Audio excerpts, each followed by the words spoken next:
I'm gonna try and make a mallet because I looked on YouTube for how to build a mallet, and I couldn't find a single solitary video on mallets. Nobody seems to know how to build a mallet. That's a joke, right? So like everybody that's ever like put a YouTube video up, like built 3 mallets. So anyway, why am I doing this then, right? Because I'm lame. I don't know, whatever. So gotta have one. Anyway, just gonna make the handle out of maple. This is actually 4 pieces glued up, and no, I didn't show you me cutting it up or ripping it or gluing it or clamping it, and I just, everybody does that. How many times do you have to watch somebody cut a piece of wood and put some glue on it? I mean, I'm sure you don't want to see that. So anyway, it's going to be the handle, obviously, you can see. I was going to make the head out of this. I don't even know what this wood is. I got it in somebody's garage. It's really rough cut. I mean, you can see it right here. It's old, been in this guy's old man's garage for a long time. Splitting, but anyway, I cut a piece off, planed it down. It's freaking beautiful. It's hard as rock. I think it might be pecan. I'm really not sure. If you have any idea, let me know. If any of you guys have an idea, just tell me what you think. I hit it with a hammer there to see how hard it would be. Really pretty wood. But anyway, I don't know why I'm showing you this. In the long run, I'm not even going to use it. I'm going to use this piece of rosewood that I had left over. My son and I, about 9 years ago, made a electric guitar body, and so we ordered some of this stuff and have it left over. It's rosewood. This is also supposed to be extremely hard. I hit this with a hammer too.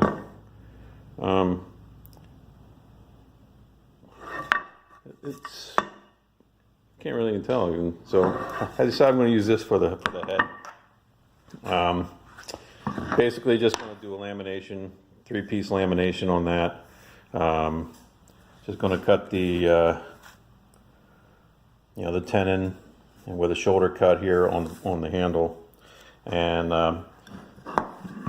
once I get this shoulder cut, I actually might do the shoulder cut later. I think I'm going to use the bandsaw just to cut the profile and start shaping it to get it close to what feels comfortable in my hand.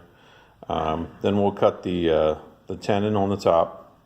Once that's done, then I can cut the rosewood and glue up the lamination so that it fits the handle perfectly, and then we'll go from there. So I'm just going to show you step by step. I'm not going to show you the actual cutting process. This is boring as hell, I think. All right, so this is the update on cutting the handle out. Getting pretty close to like what I think the final shape's going to be, just based on how it feels in my hand. Still got to be smoothed out a little bit, and basically just use the bandsaw to cut out the basic profile, and use a spindle sander to kind of round it down, and then use a file over here and some sandpaper, of course. I'm not an expert on chiseling and using wooden mallets, but the theory, I know this looks a little different than most people's mallets handles, and it may be a complete mistake on my part. The idea was that, when I look at my hand in a grip motion, this kind of looks like what it should be. It gives me good purchase on the tool.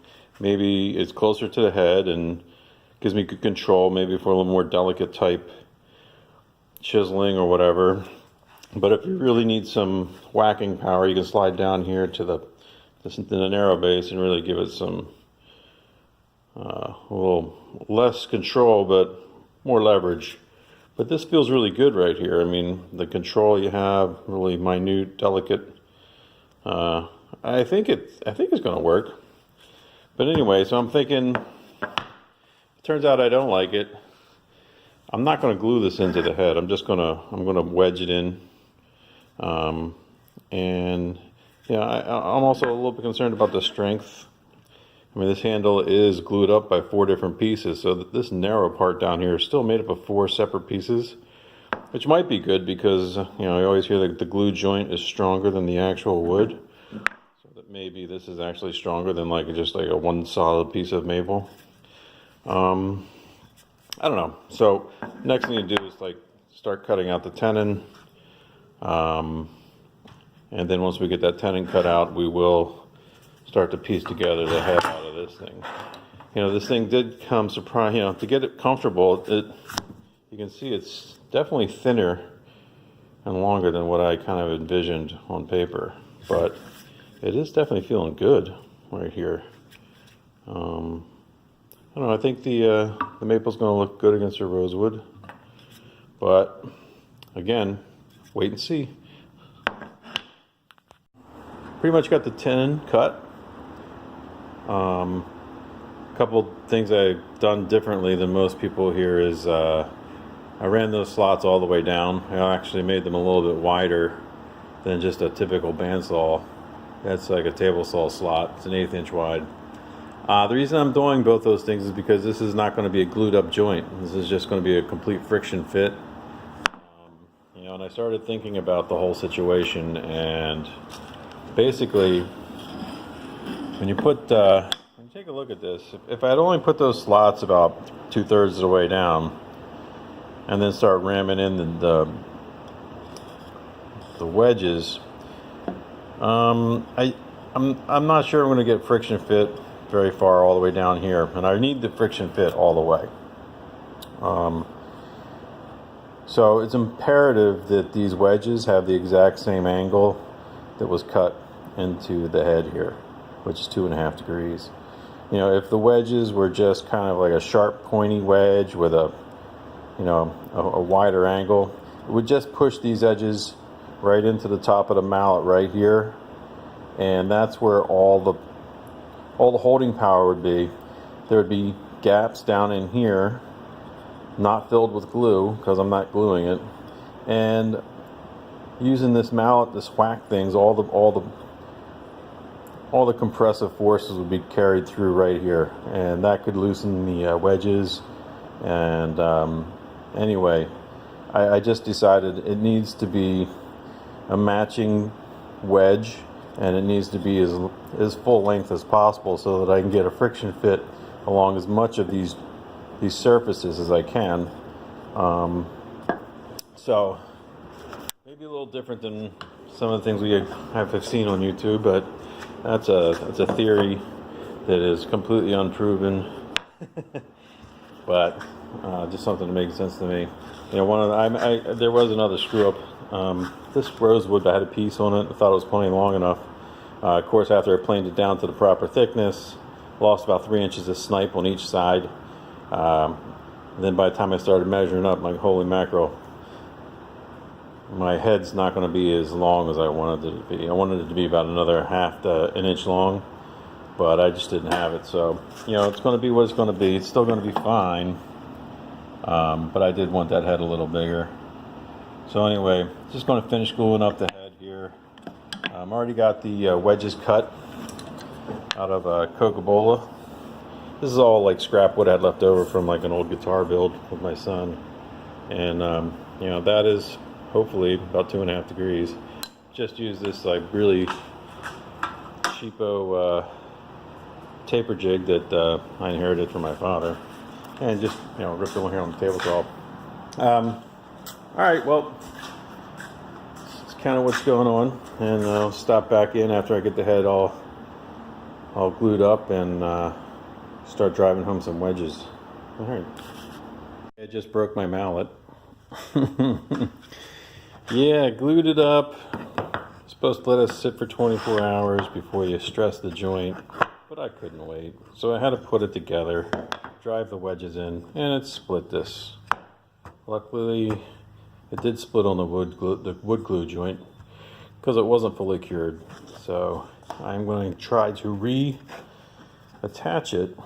It's going to be hard to get this thing set just right, but it was looking awesome until I broke it. All right, let me try to clean this up and try again. Well, just to sum up here, catastrophe was avoided. I was able to scrape off the glue, wipe it down with some mineral spirits, re-glue it, clamp it up, leave it overnight. Came out great. Absolutely can't tell whatsoever. Still didn't wait its full 24 hours because I'm still just a kid and I can't, keep my paws off this thing. But anyway, I put it together, drove the wedges, and then lo and behold, more problems. I did make those. I showed you I made those little relief cuts inside the tenon right up to the shoulder. And that was a mistake. I mean, I knew it was a risk that would make it split. It did. And you can probably see it right there. There's a little bit of a split starting to happen right by my thumb. On the other side too, right there, it's a little more pronounced. So at that point, I was going to pull the wedges out. I still had the wedges, were still up about this tall. So, I mean, I tried to yank them out. Let me tell you something. They aren't coming out.